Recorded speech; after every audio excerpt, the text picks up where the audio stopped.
Anyway, hi guys! Welcome sa isa na namang budget planning session with Budgetita. Medyo weird na yung meron tayong baso dahil hindi ako nagdala ng tripod. Andito ako ngayon sa Manila. So, first, this is for March 2026. Okay, so i-hyperlapse ko muna. Ayan, so we have our dates. Sorry, hyper zoom siya. Wala akong So first, yung magfa-fund sa akin kasi papasok yung salary. Feb 26 salary. Okay. So siya yung magfo-fund hanggang 13. Predicted na salary natin kasi I get paid 2 times a month. So, dito papasok.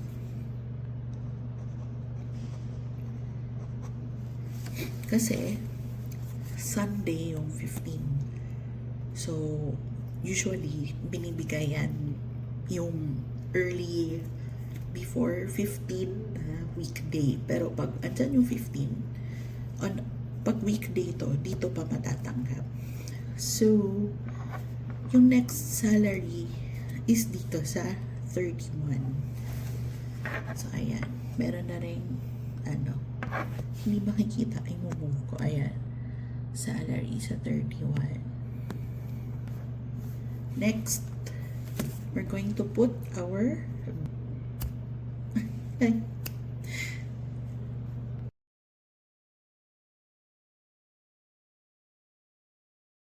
So, ngayon, maglalagay tayo ng markers natin. Sandali. So, dito na yung sari-saring markers natin. We're going to mark our salary. So, yung first na salary. Actually, yung salary today. So, salary. Ano yung mako-cover niya? So, yung S-loan na 1416. Yung mortgage na 12K.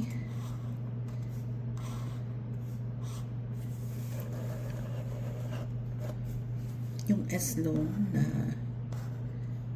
kung 95 times 3, around 300. Parang 3 months na lang naiwan dito. Then, yung S-loan.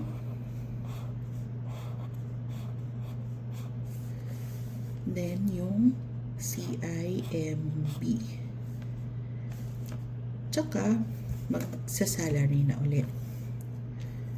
Titingnan natin mamaya if kasya yung salary natin sa bills. So, dito sa 13, ibang kulay.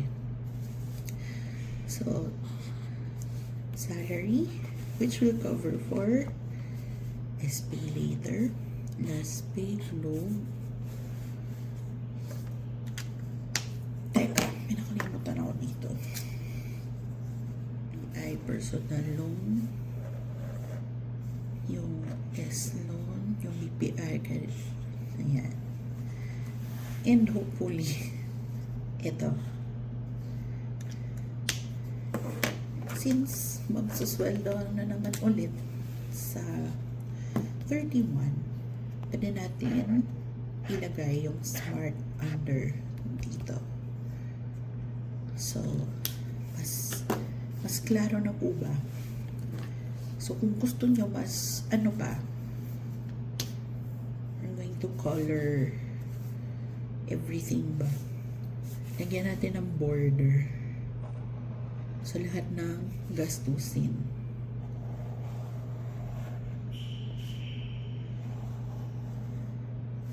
So, ayan. Ay, pangit. Tapos, mahaba tong ano ha, mahaba yung cover. Abot dito.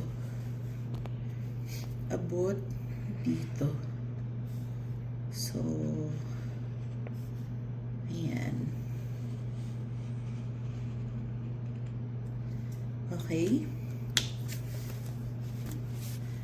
So, let's list down ano yung example naman. Teka, hanap ako ng paper. Scratch. Let's list down kung ano yung nasa per date. Okay?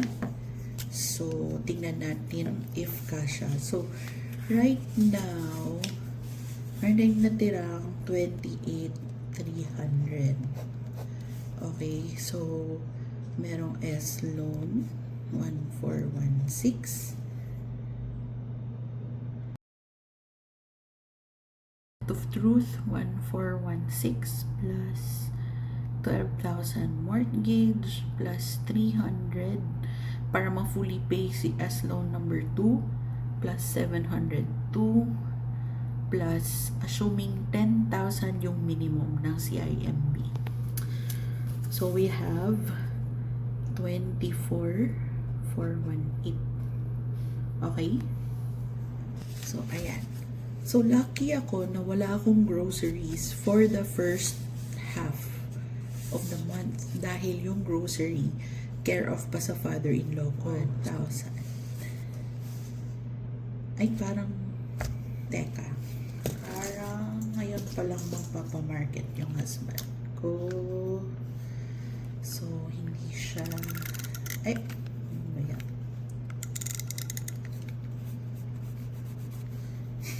Ano ba yan? Meron ng erasure. Sorry! So, merong natirang 3,882. So, wala pa tong groceries. Magmamarket pa yung husband ko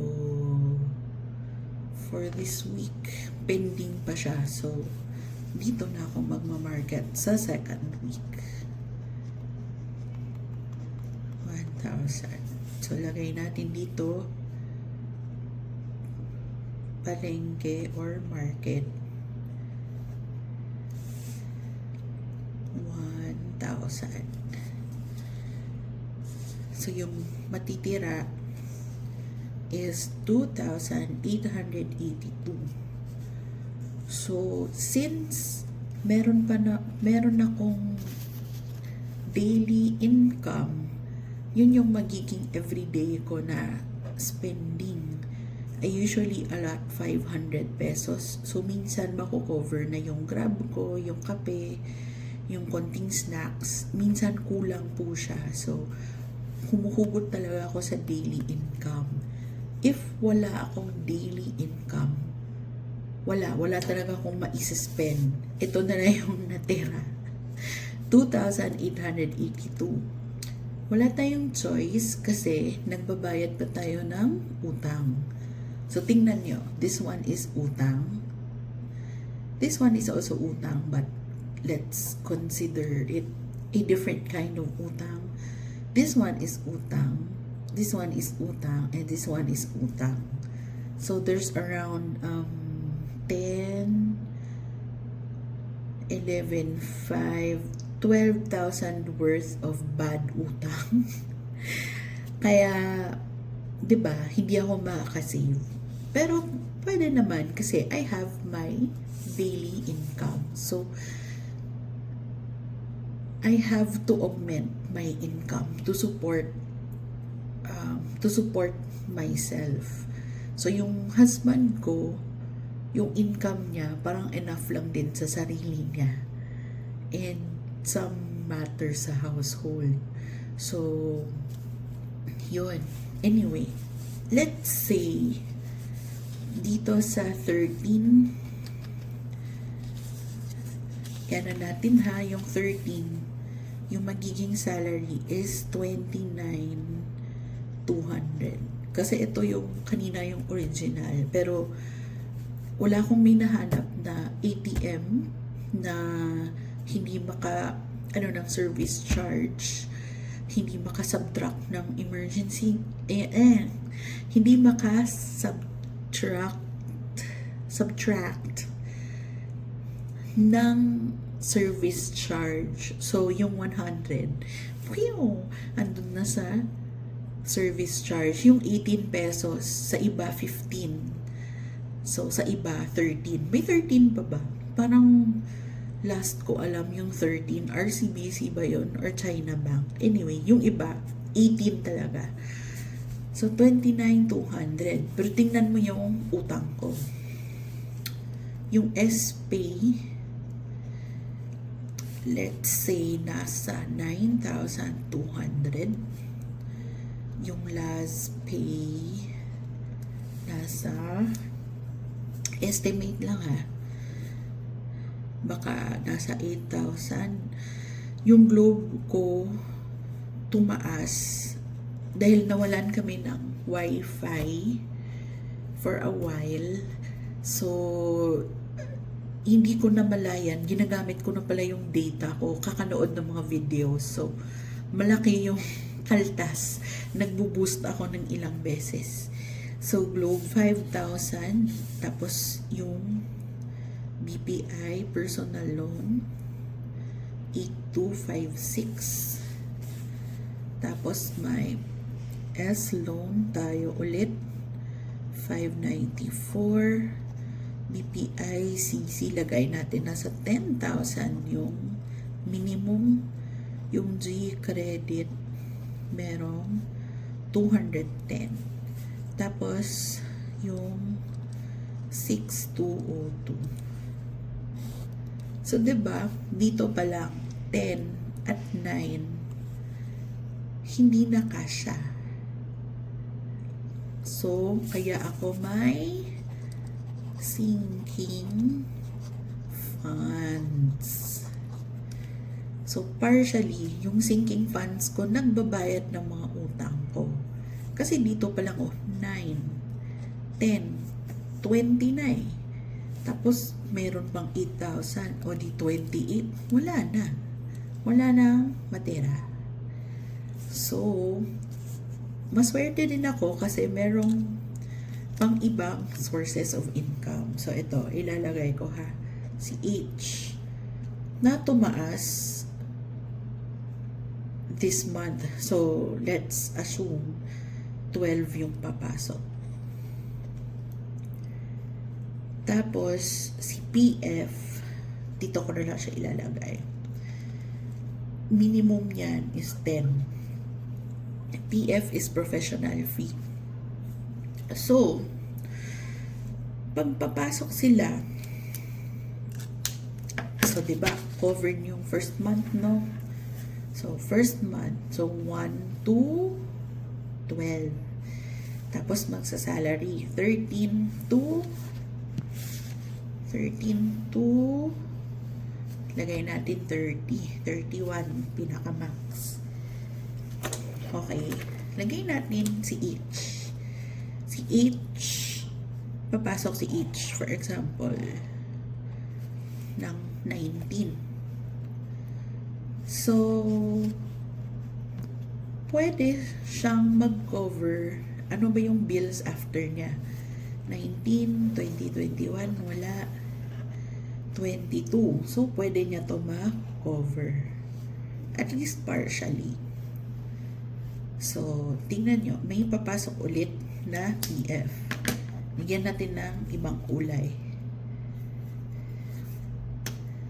So, papasok yung PF dito, 10. So, at least, partial nito at nito, pwedeng ma-carry ni PF. So, let's say, yung maki-carry ni salary is only hanggang Globe. So, 17 plus 5 is 22. 22,000. Tapos, si 12K dito, mako-cover niya yung BPI personal loan. So, let's say 12 minus 9.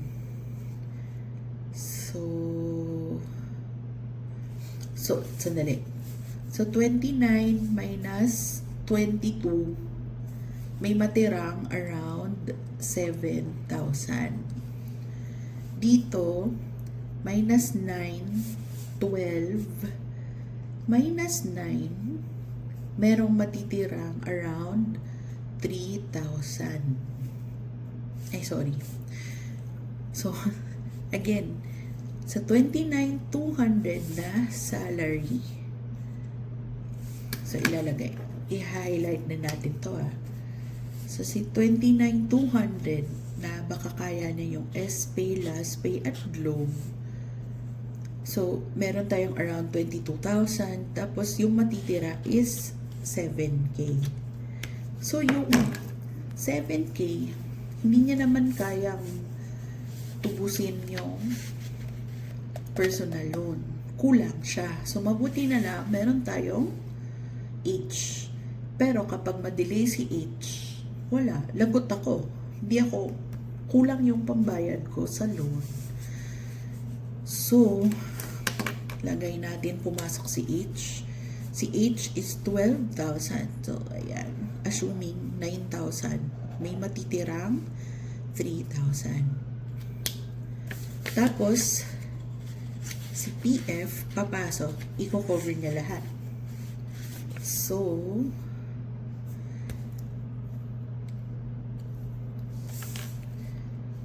lagay natin, ito mako-cover niya, CPF. So, yung iba, paano na lang? Kaya, ako, merong sinking funds.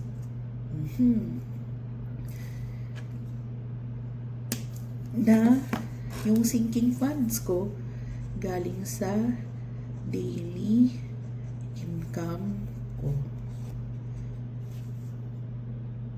So, yun. So, ito so far yung cash planning natin. So, yung market, going back to market. So, meron tayong market dito. Tapos, the next week, husband ko na mga market dito. So, dito na naman sa 23, another market. Pero, ini-estimate ko, mauubos na yung groceries mga second week. So, let's say, mag-grocery din dito. So, yung grocery, nilalaanan ko ng 2,500. Dati 3,000, pero na-reduce na yung amount. So, ayan, grocery 2,500. Tapos, lagay natin, after 10 days, naubos ulit. Kasi parang 10 days yung average eh. Grocery ulit. 2,500. So, actually, yung nagbubuhay sa akin talaga is sinking funds. Pero, alam ko, ano yung kailangan na huhugutin ko from sinking funds and daily income. And from the salary. At yung kay H at yung PF. So, I also have other streams of income na related lang din sa profession ko. So, minsan nakikita niyo. So, ayan lang po muna. Medyo, mahirap talaga pag meron kang consumer debt. So, if gumagamit ka ng credit card, be careful. At kung sino yung nagtatangkang mag-credit card, be wise.